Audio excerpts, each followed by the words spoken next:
സർവകലാശാല വിഷയത്തിൽ സർക്കാരും ഗവർണറും നേർക്കുനേർ പോരാടുമ്പോഴാണ് ഹൈക്കോടതിയിൽ നിന്ന് ഈ സുപ്രധാന വിധി വരുന്നത്.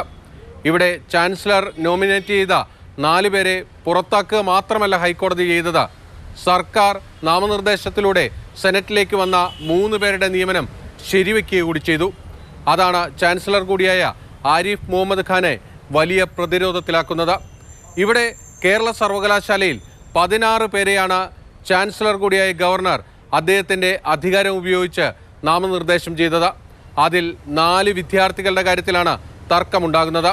ഈ 4 വിദ്യാർത്ഥികൾക്കും മതിയായ യോഗ്യതയില്ല എന്നതാണ് ആരോപണം. അതാണ് ഹൈക്കോടതിയും ശരിവെച്ചത്. ഈ 4 വിദ്യാർത്ഥികളും ABVPയുടെ പ്രവർത്തകരാണ്.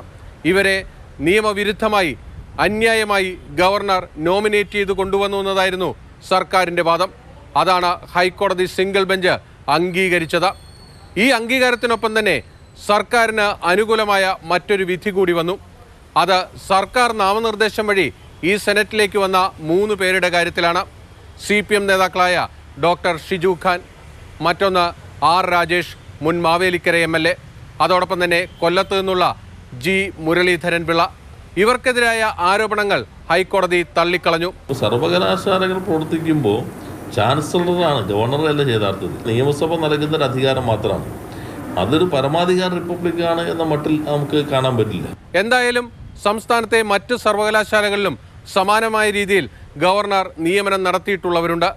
അവരുടെ കാര്യത്തിലും ഹൈക്കോടതിയിൽ നിയമ പോരാട്ടത്തിനുള്ള സാധ്യതകൾ തുറന്നിടുന്നതാണ് ഇന്നത്തെ വിധി.